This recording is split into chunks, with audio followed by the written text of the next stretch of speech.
ಕೇಳಿ ಡಾಟಾ ಇಲ್ಲ ಇಲ್ಲಿ. ಅವು ಜಿಲ್ಲಾ ಮಧ್ಯವರ್ತಿ ಬ್ಯಾಂಕಿನ ಎಂಪ್ಲಾಯಿಗಳು ಅವರವ್ರ ವಿನಿಯಮದಲ್ಲಿ ಏನೋ ಸ್ವಲ್ಪ ಸಮಸ್ಯೆಗಳಿದ್ದು ಅದನ್ನು ಇಲ್ಲಿ ಚರ್ಚೆ ಮಾಡಲಿಕ್ಕೆ ಅವರೇ ಬಂದರು. ನಮ್ಮ ಮಧ್ಯದಲ್ಲಿ ಕೆಲವೊಂದು ಭಿನ್ನಾಭಿಪ್ರಾಯಗಳು ಬರ್ತಾಯಿದ್ದಾವೆ. ವಿನಿಯಮದಲ್ಲಿ ಅಧ್ಯಕ್ಷರು ನಮಗೆ ಹಣ ಕೊಡಬೇಕು ಅಂತ ಹೇಳಿ ಕೇಸಿಂದ ಒತ್ತಾಯ ಆಗ್ತಾ ಇರೋದು. ಈ ವಿಷಯ ನಮ್ಮ ಮಧ್ಯದಲ್ಲಿ ಚರ್ಚೆ ಮಾಡ್ತಕ್ಕಂಥದ್ದಲ್ಲ, ನೀವು ಹೊರಗಡೆ ನಿಂತ್ಕೊಂಡು ನಿಮ್ಮದು ನೀವು ಮಾಡ್ಕೋಬೇಕು ಅಂತಂದು ಇಷ್ಟು ಚರ್ಚೆ ಮಾಡಿದ್ರು ಅವರು. ನಾನು ಹೇಳಿ ಕಳಿಸಿದೆ, ನಿಮ್ಮಲ್ಲಿ ಏನೋ ಭಿನ್ನಾಭಿಪ್ರಾಯ ಇದ್ದಾವೋ ಅದನ್ನು ನಿಮ್ಮಲ್ಲೇ ಬಗೆಹರಿಸ್ಕೊಡ್ರಿ ಅಂತ ಹೇಳಿದೆ ನಾನು. ಆಮೇಲೆ ಹೊರಗೆ ಅಲ್ಲಿ ಶ್ರೀಕಾಂತ್ ಆಲೂರು ಅಂತಕ್ಕಂಥ ಒಬ್ಬ ಹುಡುಗರು ನಮ್ಮ ಕಾರ್ಯಕರ್ತ, ಈ ವಿಷಯ ಇಲ್ಲಿ ಯಾಕೆ ತಂದಿರಿ, ಅದು ನಿಮ್ಮಲ್ಲೇ ಬಗೆಹರಿಸ್ಕೊಡ್ರಲ್ಲ, ಇದನ್ನು ಸಾಹೇಬ್ರ ಕಡೆ ಯಾಕೆ ತಂದಿರಿ ಅಂತ ಕೇಳಿದಾಗ ಅವಾಗ ಆವಾಜ್ ಶಬ್ದದಿಂದ ಬೈದರು.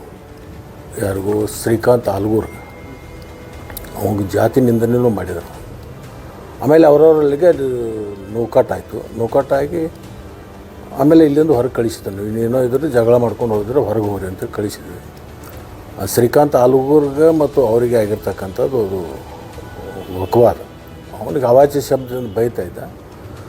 ಅದನ್ನು ನೋಡಿ ಅವರು ಕೈ ಮೆಲಾಸಕತ್ತಿದ್ರು. ನಮ್ಮ ಹುಡುಗರು ಎಲ್ಲರೂ ಕುಡುಗಿಸಿದ್ದು ಹೊರಗೆ ಹೋಗ್ರಿ ಇಲ್ಲಿಂದ ಬೇಡ ಅಂತ ಹೇಳಿ ಕಳಿಸಿದ್ದು ಇಷ್ಟೇ.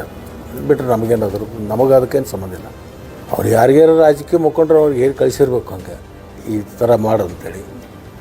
ಪ್ರಚಾರಗಳು ಮಾಡ್ತಕ್ಕಂಥ ಸ್ವಾಭಾವಿಕಲ್ಲ. ಈಗ ಅರ್ಧ ಅವಧಿ ಆಗೈತೆ, ಮುಂದಿನ ಅರ್ಧ ಅವಧಿ ಒಳಗೆ ಇಂಥವೆಲ್ಲ ನಡೀತಿರ್ತಾವೆ. ಅದನ್ನೆಲ್ಲ ಪೇತು ಬಡಿದು ಇಲ್ಲಿ ಅದು ನಮ್ಮ ತಾಲೂಕದಾಗ ಆಗಿರ್ತಕ್ಕಂಥದ್ದು ಸ್ವಾಭಾವಿಕ. ಯಾರಾದರೂ ಅದ್ರದ್ದು ಹೂಡಿರಬೇಕು. ಅದ್ರದ್ದು ಮುಂದೆ ತನಿಖೆ ಆದಮೇಲೆ ಗೊತ್ತಾಗತ್ತದು. ತೆಗಿತೀವಿ ಅದನ್ನು ಏನಾದ್ರು ಹೆದ್ದನ್ನು